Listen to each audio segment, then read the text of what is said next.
हा रोग एक कुष्ठरोग आहे. जनमानसात निघून गेलो. तेव्हाच नव्हे तर आज वैद्य झाले, हनुमंत झाले, मांत्रिक झाले.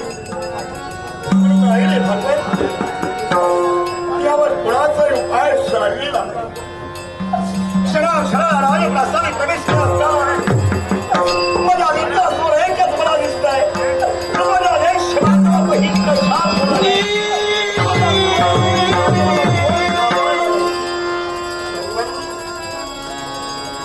ही जर महावेळी कोणी झालं असेल, या रोगाला 7 पिढीत राहिलो तरी नाही माझं जीवन संपणार.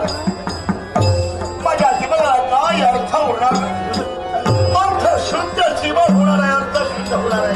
म्हणून माझ्या दैवाची मानाला गंगा